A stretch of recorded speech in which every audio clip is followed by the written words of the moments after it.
Asesinos en series, atentados terroristas, secuestros, desapariciones, asesinatos y demás casos tienen algo en común, que todos y cada uno de ellos se ganaron el título de ser unos crímenes atroces.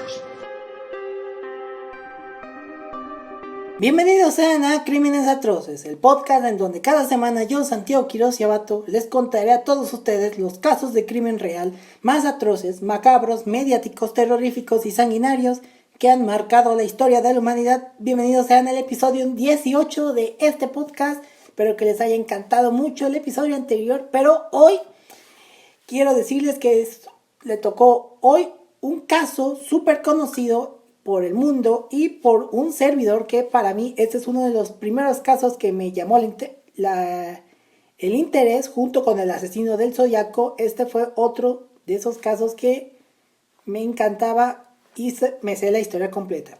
Vamos con el intro de este capítulo. En 1888, todo Londres estaba aterrorizado por un hombre que asesinó a 5 prostitutas. La razón por la cual estos crímenes fueron tan conocidos fueron por su brutalidad de los crímenes. Este hombre se convertiría en uno de los casos sin resolver más conocidos y muy estudiados por los criminólogos de hoy en día que siguen tratando de descubrir la identidad de este hombre. Hoy les contaré la historia de uno de los primeros asesinos en serie más mediáticos de la historia. Esta es la historia de Jack el Destripador. Y por fin puedo decir que Jack el Destripador pudo llegar a Crímenes Atroces, porque para serles sincero yo quería que este asesino fuera hubiera sido el primer episodio, pero ya había escrito el de Jeffrey Dahmer, pero por fin pude sacar este episodio. Y vamos a conocer un poco más adelante todo lo que viene siendo nuestro querido Jack. Al ser la historia de un asesino en serie nunca no identificado, la biografía de este asesino no será contada, por lo que daremos comienzo con el contexto que tiene esta historia. A mediados del siglo XIX, las principales demarcaciones británicas, entre ellas el East End de Londres, donde se encuentra Whitechapel, tenía sobrepoblación debido al flujo de inmigrantes irlandeses y el arribo de refugiados judíos del este de Europa y de Rusia y de la Rusia imperial a partir del año de 1882.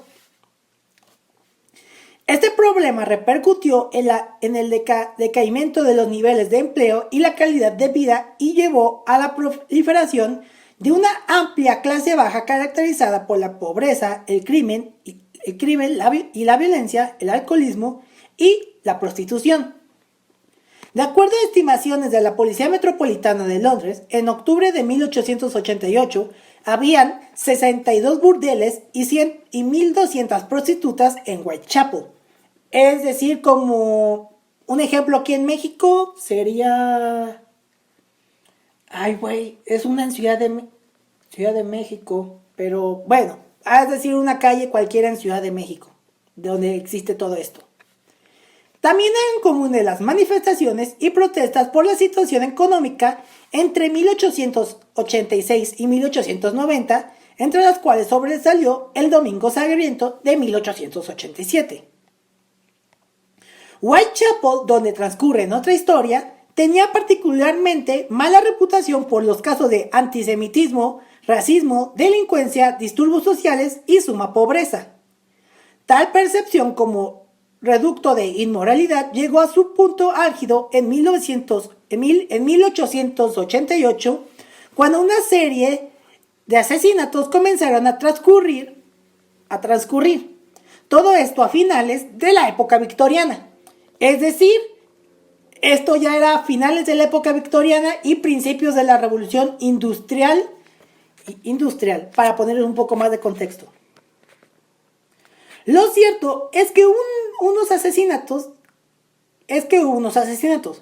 Se habla de los crímenes de Whitechapel, que fueron 11, y ni siquiera sabemos si 5 fueron obras de Jack el Destripador o más. Y seguramente fue uno más. La investigación seria habla de 5 víctimas de Jack el Destripador, quienes fueron Mary Ann Nichols, Annie Chapman, Elizabeth Stride, Catherine Edwards y Mary Jane Kelly. Esta última tuvo una muerte muy grotesca. Todas las mujeres de ese Londres industrial y denigrante, asumidas en el alcohol y que fueron fácil presa para su asesino, que tristemente es más famoso que ellas, que no son recordadas. Todas ellas fueron asesinadas entre finales de agosto y mediados de noviembre de 1888, y Jack actuó con impunidad por las calles de Whitechapel durante 70 días. Las víctimas vivían a pocos metros, eran de la misma y baja clase social, y además fueron asesinadas de idéntica y cruel manera.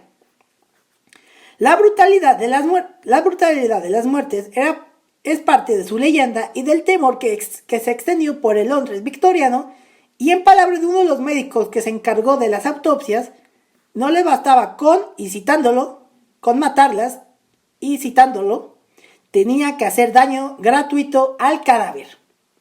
Es decir, mismo que los asesinos en serie siempre atacan a un grupo que para muchos son no muy bien vistos como la sociedad, en este caso Jack era las prostitutas, lo cual nunca se sabe por qué Jack asesinaba a estas trabajadoras, ya que según una teoría aseguran de que la madre de Jack, se comenta que la madre de Jack el Destripador era una prostituta y él estaba avergonzado de su madre, por lo cual decidió, hacer este acto de pureza y acabar con las prostitutas de Whitechapel. Esas son las teorías que han abundado, yo nomás estoy contando. El 31 de agosto de 1888, al caer las noches y cerrar los barrios de Whitechapel, Mary Ann Nichols, deambulaba por las callejuelas, presas del alcohol, y se encuentra con el destripador, quien la mata con una puñalada en la zona genital entre las 2 y las 3:40 horas de la mañana. Y lo que es muy curioso, en la opinión de un conocedor, es que no la destripa ni la degolló como en las posteriores. Y esto es parte de una explicación más lógica y era por la falta de tiempo, algo que le impidió ejecutar bien su plan. O sea, el plan original de Jack era destripar el cadáver, por eso decían destripador. Unos días después, el 8 de septiembre de ese año, entre las 5:30 y las 6 de la mañana, el destripador asesinó a Annie Chapman, a la que encontraron degollada y destripada. Iniciado con ella su macabro modus operandi que pasaba por cortar el cuello de lado a lado para luego abrir su cavidad abdominal y estripar sus miembros e incluso llevarse algunos órganos a modo de fetiche macabro. En concreto, se llevó un riñón y un corazón. Según las descripciones forenses de la época, citándolos, las vísceras se hallaron en diversas partes: el útero y riñones bajo la cabeza, el otro pecho junto al pie derecho y el hígado junto a los pies.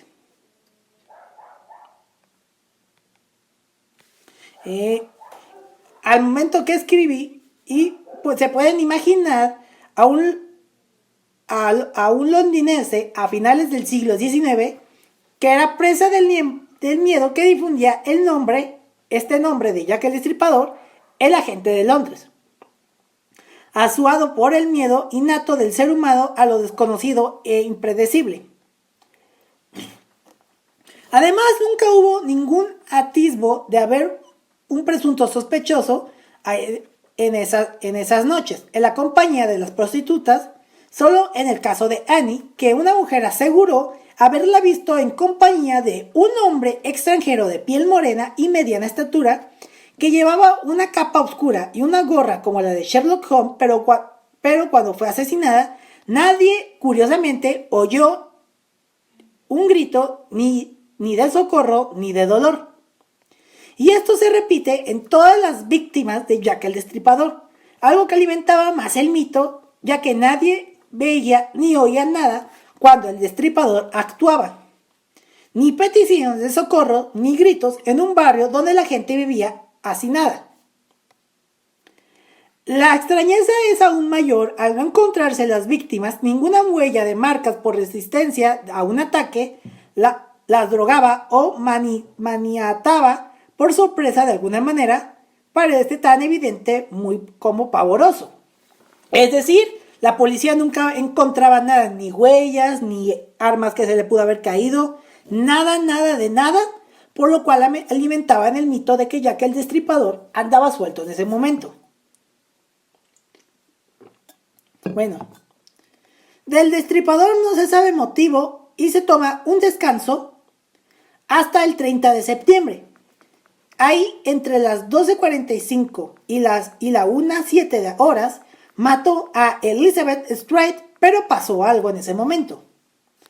Fue interrumpido en su metódico proceso por una persona, algo muy lógico en un barrio atestado de gente, y la dejó sin destripar.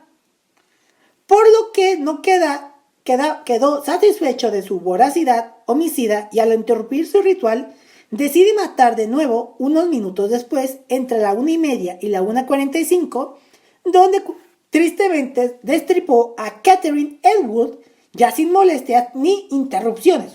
Es decir, sí, o sea, qué horrible, no estoy justificando, pero qué horrible ser un asesino y estar matando a alguien y pues aparece alguien, no puedes matar a gusto, tienes que irte a otro lado a asesinar a alguien más, o sea. También, o sea, uno puede ser un criminal, pero también necesita un momento de privacidad.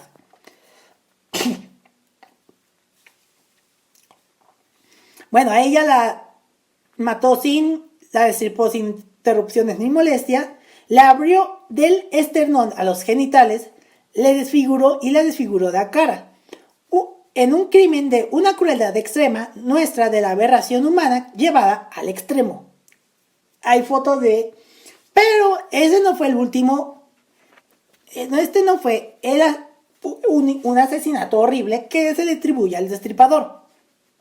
La siguiente y última víctima registrada por del Destripador fue el de Mary Jane Kelly, una ex prostituta, quien fue asesinada por el Destripador el 9 de noviembre. Se tomó, después de tomarse otro largo descanso, entre las 2 y las 3 de la mañana, y fue atrozmente mutilada en su habitación del Miller's Court, y el asesino se llevó como trofeo su corazón. Mary debía el alquiler de dicho sitio y sórdido hostal, y fue un enviado de su casero que la encontró. Nadie sabe por el motivo que Jack detiene su macabro y sangriento ritual, pero dejó de matar desde ese momento, y las hipótesis, leyendas y sospechas se multiplicaron. Pero muchos sostienen que los asesinatos continuaron, y el caso más posible es el asesinato de Alice Mackenzie, el 16 de julio de 1889, asesinada con el modus operandi del Destripador, degollada y mutilada por el abdomen. La autopsia fue realizada por el Dr. Thomas Bond, célebre por su acertada valoración de la personalidad de Jack, y estuvo presente en la autopsia de la última víctima oficial, el de Mary Jane Kelly, que existe fotografías de que literal le arrancó toda la piel y nomás dejó huesos horribles, y obviamente va a estar esa en las notas, pero es una de las cosas más horribles. Bueno, él estuvo presente en la autopsia de Mary Jane Kelly y aseguró que Alice era otra víctima del Destripador de Whitechapel. Es como cuando el asesino del Zodiaco, por así decirlo, la acusaron de otros crímenes que fueron apareciendo, pero obviamente al final no se los atribuyeron. Aunque tenían el mismo forma de matar el Zodiaco, nunca se los comprobaron. Lo mismo con Jack el Destripador, o sea, después de matar a Mary Jane, no es a Mary Jane Kelly, otros asesinatos ocurrieron y algunos se le pudieron atribuir. Bueno, solo se le atribuyeron 5, el resto nunca se supo. Igual era la época victoriana, cualquier persona moría de cualquier cosa, por falta de higiene o pues por esas cosas. Londres era la presa del terror y la rumorología, es decir, del chisme. Hasta la misma reina Victoria, ya en sus últimos años de su reinado, tenía sus teorías y posibles sospechosos. Después de los asesinatos del Destripador se armó todo un adivina quién, pero masivo. Las clases sociales de Londres tenían sus presuntos culpables y volcaba en el mito del Destripador y sus obsesiones. Los posibles sospechosos fueron muchos. Las clases altas y la aristocracia, al igual que la reina, pensaban que ningún inglés podía haber cometido esas atrocidades. Por otro lado, las clases bajas eran de la idea que solo un noble inglés opulento y cruel podía haber hecho algo así. Incluso alguien cercano a la reina y de su familia. Y luego, como siempre, desde la Edad Media están los clásicos chivos expiatorios, los poderosos y ricos judíos, los antisemitas, los poderosos y ricos judíos. O sea, los judíos que eran poderosos y ricos fueron los chivos expiatorios. ¿En dónde habré escuchado esa analogía? Es muy rara, la verdad. En eso los antisemitas vieron la ocasión para acusar de los crímenes a un cruel judío. Si les suena familiar, es que eso muchos años en adelante, Hitler utilizaría eso para culpar a los judíos por la derrota de Alemania en la Primera Guerra Mundial. También las élites intelectuales tomaron parte del debate y su teoría, bastante plausible, aunque no justifica la crueldad del asesino, es que los crímenes eran una denuncia de las condiciones de vida y desigualdades sociales en los barrios obreros, como el de East End, donde se cometieron los asesinatos. O sea, ya prácticamente se echaron todos la bolita de que, fueron estos. Mismo caso que con la Mataviejitas, que dijeron, la Mataviejita puede ser un asesino, o puede ser alguien que es un hombre, o puede ser un transvesti, y estuvieron arrestando gente a lo loco. En el siguiente capítulo, bueno, no les voy a decir, pero ya hablaremos pronto del caso de la Mataviejitas, que también dividió opiniones en el país, en México. La investigación policial oficial tampoco se ponía de acuerdo y se interrogó a cientos de sospechosos. Se pensó que podía ser un médico con grandes conocimientos de anatomía y luego se dijo que era un carnicero con excepcionales conocimientos anatómicos humanos. También de que fuera un marinero o estribador por la cercanía de Whitechapel con el puerto de Londres. Nada de ello tomaba sentido y la confusión fue creciendo, incluso se alimentó con pruebas falsas. Dos son muy célebres. La inscripción con tiza al lado del cadáver de Natalie Edwards, con claras intención de culpar a los hebreos, que rezaba, citándolo, voy a citar lo que decía este mensaje. Los judíos son los hombres que no serán culpados por nada.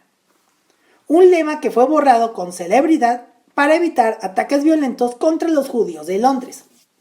Es decir, puede ser que alguien pudo haber sido un judío. Bueno, también yo creo que fue la teoría de algún médico, obviamente por el conocimiento de dónde podía cortar y demás, y aparte, viendo las fotos de los crímenes, eran cortes precisos que solamente un médico podía hacer. Por eso en ese tiempo se pensó que era un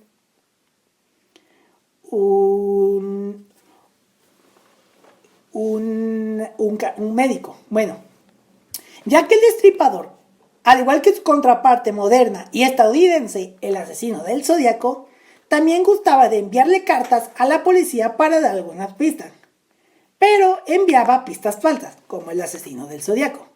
Y aunque fueron varias cartas que fueron enviadas, la que más fama tiene es la titulada From Hell, o Desde el Infierno, que fue otra pista falsa, es la más curiosa, que es la carta From Hell, que fue dirigida a Scotland Yard en octubre de 1888. Y en el remitente decía From Hell, por así se llama la canasta. Que esta carta de From Hell inspiró a Alan Moore en su novela gráfica. Dicha carta adjuntaba un trozo de riñón humano, por lo cual también se teorizó de que Jack el Destripador también era caníbal, algo que nunca se comprobó. De las miles de cartas que recibió la policía londinense, esta es la más intrigante, y según los investigadores, la que tiene más visos de poder ser real. Su forma de redacción habla de un hombre formado, pero de mente, con buena ortografía y expresión. Lo que es más perturbador es el fragmento de riñón que tenía claras muestras de ser una persona alcohólica, como las mujeres que mataba el destripador. Y curiosamente, como otras pruebas, desapareció del archivo de Scotland Yard. Curiosamente, la carta decía lo siguiente. Hasta aquí voy a citar toda la parte de la carta. Abro la cita. Desde el infierno. Mr. Lusk, señor Lusk, le envío la mitad del riñón que tomé de una mujer, la preservé para ustedes. La otra pieza la freí y la comí. Fue muy agradable. Quizás les envíe el ensangrentado cuchillo que lo sacó si lo guardan un poco más. Firmado. Atrápenme cuando puedan. Señor Lusk. Cierro la cita. Es muy intrigante si era una prueba falsa y es extraño por las molestias de buscar un riñón afectado por el alcohol, y si es real y Mr. Lusk es el destripador, pues nunca se sabrá. O sea, a partir de que decía que se había comido la otra mitad, aquí también la teoría de que a lo mejor, ya que el destripador también era caníbal, por la forma que describe de que se comió la otra parte. Muy extraño, la verdad. Y sí, yo creo que Mr. Lusk era este destripador, pero nunca se sabrá. Lo único que sí era real es que la prensa y el amarillismo inglés utilizó los asesinatos para vender. Los periódicos de Londres victorianos vieron que la figura y crímenes de Jack el Destripador eran una inagotable fuente de ingresos y de ventas. Tanto que se aprovecharon que incluso se planteó la posibilidad que fuera un periodista, ávido de dinero y en busca de noticias que fueran superventas. Es decir, esto me hace conocer a una serie que pasó en México que se llamaba Eres una vez, que era reversionar los cuentos como Los Tres Cochinitos y otros cuentos así. Y uno de esos habla prácticamente que hace una reversión del pastor mentiroso. Y de que es de un periodista que no tiene mucho éxito y y aprovecha que unas prostitutas estaban matando unas prostitutas y se inventa a Jack el Destripador para vender la historia. Por eso también se pudo especular de que a lo mejor Jack el Destripador pudo haber sido un periodista que con la necesidad de ganarse unos cuantos chelines, iba a decir euros, pero en esta época todavía era el chelín, era el asesino. Ok, continuando con la historia. Las especulaciones y los bulos no cesaban, pero ni el amarillismo culpaba a un lord o gentleman inglés, ya que eso era imposible. Y a los que culparan eran, por ejemplo, los extranjeros de Europa del Este que hacían misas negras con velas hechas con órganos humanos. Aquí ya estamos mezclando nuevamente con el medievo, que nomás por ser diferente te acusaban injustificadamente. También hubo estudios serios de criminólogos ilustres. Bueno, alienistas en esa época, ya que en ese tiempo todavía no existían los estudios criminalísticos ni los perfiladores como Douglas o Ressler. Bueno, uno de los criminólogos más ilustres de la historia era el doctor Thomas Bond, que definía con brillantez la posible personalidad del destripador, pero no respondía a lo más relevante a lo más relevante, que era su identidad. El doctor Bond decía, citándolo, el asesino debe haber sido un hombre con buena fortaleza física, moderadamente calculadora, aunque también audaz y temerario. No hay evidencia alguna que tuviera un cómplice. En mi opinión, debe ser un hombre sujeto a ataques periódicos de manía homicida mezclada con erotismo.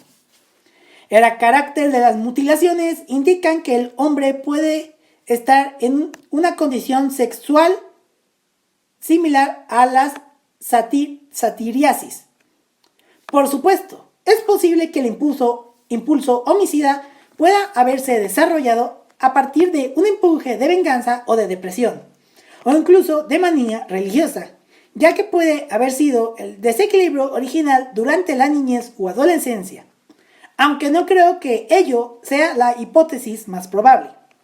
El asesino, en su apariencia externa y cotidiana, puede que sea un hombre de aspecto inofensivo y tranquilo, probablemente de mediana edad y con vestimenta respetable y normal. Creo que debe tener el hábito de usar una capa o abrigo largo, o difícilmente podría haber pasado desapercibido en las calles si la sangre en sus manos o ropa eran visibles. ¡Ay! Se me acabó el aire después de todo esto. Pero pasó desapercibido. Por su gran conocimiento del East End y las callejuelas apestosas de Whitechapel, y entre la prensa, las especulaciones y Scotland Yard, que es como la agencia de investigación, hubo cientos de posibles sospechosos. Los primeros 3 sospechosos fueron señalados por Sir Melville McNaughton, que se dirigió a la policía londinense y dijo que los asesinatos de Jack eran solo 5. Las mujeres que ya hemos mencionado, y lo que es más importante, señaló a 3 presuntos culpables de los terribles hechos. El primero fue a Michael Osborne, el pobre Mr. Dude, un abogado que Melvin calificó como, y cito, un enfermo sexual y que se tiró al río Támesis poco después del asesinato de Mary Jane. Era homosexual y el propio inspector del caso destripador, Frederick Aberline, dijo que no había ninguna prueba contra él y pudo suicidarse por la presión popular tremenda. Y otro sospechoso era Aaron Kominsky. Su nombre nos dice que era judío, obviamente. Que era un barbero hebreo polaco para Melville era un loco. Un sospechoso que ha estado de nuevo en la prensa en el año 2014 al hacerse unas pruebas de ADN en el supuesto chal de Catherine Atwood y se han encontrado coincidencias en el ADN mitocondrial, pero ni siquiera se sabe que pertenecía a Catherine. Los sospechosos no cesaban. Hasta aquí ya se volvió toda una cacería de brujas. Bueno, decía que los sospechosos no cesaban. Algunos muy célebres en la época, como el pintor impresionista británico Walter Skirret, que fue acusado por la escritora Patricia Cornwell después de interesarse mucho por el caso y pintar el célebre óleo El dormitorio de Jack el Destripador. Era una casa de brujas y las acusaciones eran totalmente infundadas. Cualquier londinense podía ser el destripador. Otro acusado fue un zapatero judío apodado por llevar un delantal de cuero de su oficio como Leather Apron. Fue detenido simplemente por llevar ese delantal por las calles después del asesinato de la segunda mujer, el de Annie Chapman. Incluso se aseguraba que había blandido un cuchillo contra ella, pero según la policía tenía y debía tener buenas cortadas para las noches de los 2 asesinatos hasta ese momento. Otro ilustre acusado fue el ginecólogo de la princesa Beatriz, del que se decía que asesinaba mujeres pobres para investigar las causas de la infertilidad de la mujer. Pero qué tal si les digo que posiblemente, pero qué tal ante toda esta historia, posiblemente Jack el Destripador pudo no ser real y fue una cortina de humo. La rumorología llegó a mencionar hasta el primer ministro William Gladstone y salpicó hasta la Casa Real Británica en 1976, ya que en 1976 se publicó la polémica obra del escritor Stephen Knight llamada Jack el Destripador, The Final Solution, en la que sostenía la siguiente hipótesis. De manera novelesca, que los crímenes de Whitechapel fueron diseñados para tapar un escándalo en la familia real, es decir, una cortina de humo, para así decirlo. En su obra concluyó que las víctimas habían sido asesinadas para encubrir un matrimonio secreto entre el heredero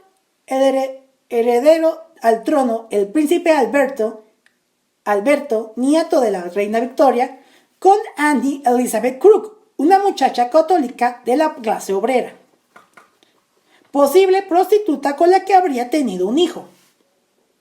Las amigas de Anne estaban haciendo chantaje a la Casa Real y para que no se hiciera público, se acabó con ellas y se creó el personaje de Jack, una ficticia cortina de humo creada por el astuto médico de la reina Sir William Gould. Y estos hechos son ficción. La mayoría de los investigadores serios han descartado totalmente esta teoría y hay muchos que contradicen lo expuesto por Stephen. Pero la teoría, como pasa con muchas novelas, tiene una gran fama entre el pueblo inglés. Es decir, Jack pudo haber sido una cortina de humo. Incluso la llamada Ripperología llegó a meter al célebre Rasputin en el juego de los rumores. Rasputin, por si no lo saben, era el brujo de la familia real de los Romanov, quienes fueron asesinados años después y desató la Revolución Rusa. Más adelante hablaré de los asesinatos de la familia Romanov, pero bueno. Se habla en un manuscrito secreto de que Rasputin y como agente secreto de la policía rusa en Londres, que lo mencionaba a un tal Alexander Padechenko como autor de los crímenes para desacreditar la reputación de Scotland Yard. Pero la imaginación no tiene límites y es curiosa a la par. Lo que sí es muy real es que quien fuera Jack dejó en evidencia a la policía londinense, que tardó en reaccionar y que no conocía bien el barrio de la miseria industrial de Londres. Y era la prueba de que Scotland Yard quedó tocado por no resolver este caso, es que los archivos han permanecido ocultos durante muchos años. Es como cuando pasó el caso de la Mataviejitas, que México quedó expuesta a la ineptitud de las autoridades. Cuando esté hablando de la Mataviejitas, sabrán a qué me refiero. Tomen esto de la Mataviejitas en mente, manténganla en su cerebro, terminemos este capítulo y ya les diré por qué casi es conocido, por qué pongo en similitud el Destripador con la Mataviejitas.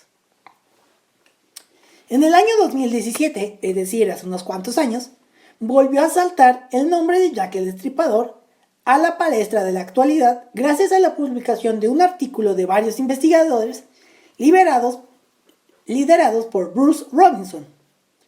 Se descubrió sobre un diario descubierto hace 25 años por un anticuario llamado Mike Barrett. El grupo de investigadores británicos cree haber desvelado la verdadera identidad de Jack el Destripador gracias a un diario de la época descubierto hace 25 años. Perdón. Las memorias pertenecen a un mercader de algodón de Liverpool llamado James Maybrick, que confiesa en 9.000 palabras el asesinato de 5 mujeres en Whitechapel, una prostituta en Manchester y de una prostituta en Manchester, perdón. El texto que corresponde al año de 1888, es decir, el año que empezó Jack el Destripador a matar, termina con la siguiente declaración. Citando esa declaración. Doy el nombre por el que todos me conocen, para que la historia pueda saber lo que el amor hace con un caballero. Verdaderamente, Jack el Destripador. Cierro la declaración. Y ahora han encontrado pruebas convincentes que confirman que el texto es real y fue escrito por James. No obstante, según explica el escrito de The Telegraph, dice: de ahí se deduce que James Maybrick es su autor. Ahora tiene que ser el sospechoso principal, pero los esclarecimientos sobre la identidad de Jack el Destripador pueden durar siglos por lo menos. Cierro la cita. Y yo no puedo estar más de acuerdo con esta afirmación, ya que hasta la fecha no se sigue sabiendo la identidad. El nombre de Jack el Destripador ha sido uno de los casos sin resolver más famosos de la historia de la criminología, y miles de investigadores modernos han intentado descubrir su identidad, pero tristemente no han tenido éxito alguno. También Jack el Destripador ha sido parte de la cultura popular, ya que se han adaptado varias películas, series, documentales, novelas, videojuegos, cosplays y hasta un anime en torno a la figura de este personaje, cuya identidad y motivos reales nunca se sabrán. Y este fue el terrorífico caso de Jack el Destripador. Para mí, uno de los asesinos en serie más mediáticos, si no decir el primero de la historia criminal. Y bueno, con esto terminamos el capítulo de hoy. Y si les gustó, recuerden que pueden escuchar este y otros episodios en Spotify, Apple Podcasts, Google Podcasts o en cualquier plataforma de podcast de su preferencia.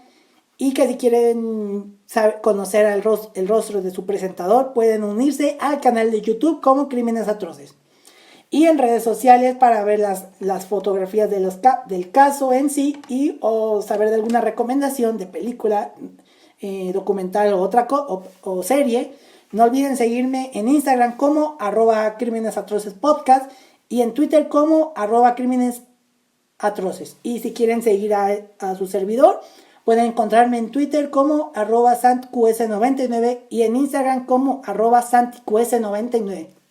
Y bueno, también decirles que ya tenemos página de perfil en Threads, esta nueva red social de Instagram, tanto la mía personal como el de Crímenes Atroces Podcast. Pueden encontrar la página de Threads si nos quieren seguir. Ahí estaremos subiendo lo mismo. Y bueno, con esto me despido. Nos vemos y nos escuchamos el siguiente episodio. Hasta la próxima. Muchas gracias.